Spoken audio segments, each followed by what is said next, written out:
This short video is about the beauty of stories and all the things they can tell us about our country, traditions and cultures.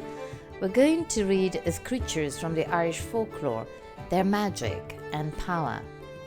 A charming mermaid, a hidden treasure, leprechaun Coll, the first harp, the Shamrock, the Dullahan. Listen now and choose your favorite character. The mermaid. Although we always refer to them as female, the truth is that also exist male sirens. They differ from them in that they are uglier, have a pig face and sharp teeth. In Ireland, it is said that mermaids have a unique jewel, and if a man manages to keep the treasure, the mermaid will be forced to marry him. This will give a man a beautiful wife and great wealth, but if she recovers it, she will leave husband and children to return to the sea. The leprechauns. These beings are one of the liveliest symbols of Ireland, and they are a race before the arrival of the Celts. Its name derives from the Gaelic expression Leath Rogan, which literally means shoemaker. They can be kind or fierce. They are small creatures that wear a special hat on their reddish hair. They have blushes on their faces and wear green suits, like any Pixie. They are free, wild, and untamable, and can be helpful or greedy according to the circumstances. According to the legend, if you find one of them and you stare at him, the leprechaun will be trapped, and you will be able to get the treasures he hides in his big cauldrons. But if you look away for a single second, he will disappear. Macha, goddess of the horses. They say that in the Ulster area, a magic and mysterious woman was challenged to run pregnant in a competition against the king's horses, all because of the audacity of her husband.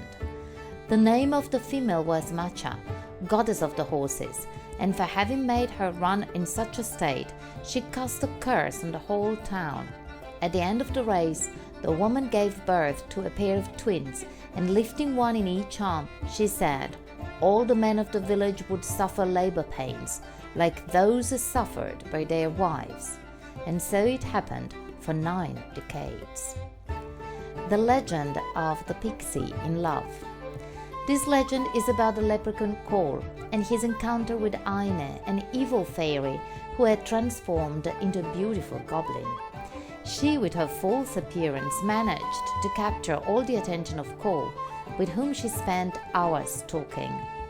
After a while, the queen of maleficent fairies appeared on a trunk. The empress cast a hex on Aine and turned her into a magpie. Coll sought help until he found the queen of the protective fairies. She promised to remove the spell if Coll found Aine with his heart and kept it in his hands.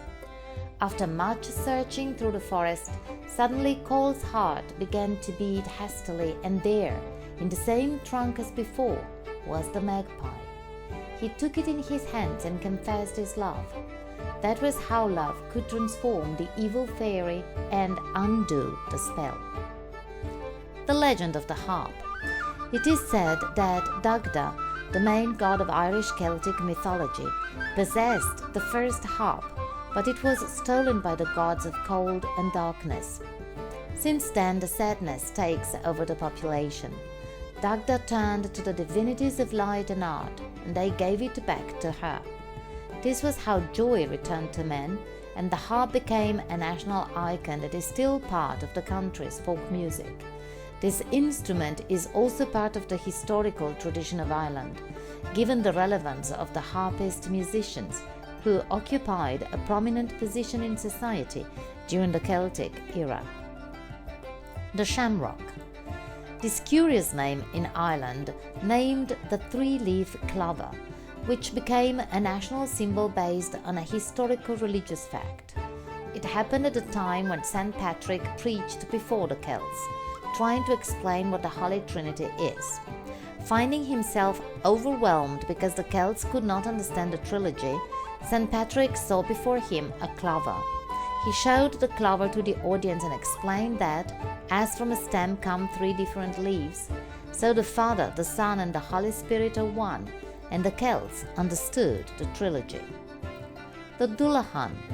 Through the Irish countryside rode sinister creatures with their heads in their lap at high speed. They were called Dullahan, and it is said that they lived in the counties of Down and Sligo. Legend has it that when a Dullahan suddenly stopped, someone from the environment died. Now listen again, take notes of the words you don't know. Use a paper or digital reference source to check their meaning. Do you think you can remember them? You have now 5 seconds to answer these questions. Ready? Steady? Go! 1. What happens when the mermaid finds her unique jewel?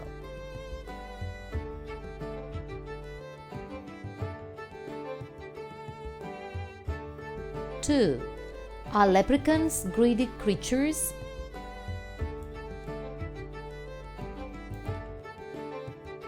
3.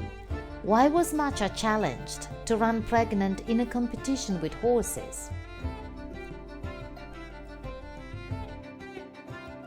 4. Was Aine a good and beautiful fairy? 5. Who stole Dagda's harp? 6. Why did St. Patrick show people a clover? 7. Why were Dullahan sinister creatures? Do you know of any folk tale from the area where you live? Is there a favorite story some of the adults you know still remember from their childhood? Write down the title and be ready to tell the story. Use the link to gutenberg.org in the description section to read the original version of the short story titled The Sleepy Hollow, written by the American novelist Washington Irving and published in 1819. The 2 final links refer to the trailer of the TV series Sleepy Hollow, adapted from Washington Irving's story, and to the trailer of the film Sleepy Hollow, directed by Tim Burton. Stories are fun, and they can teach us a lot. If you feel you're in the mood for writing, why don't you start thinking and write down your own short story now?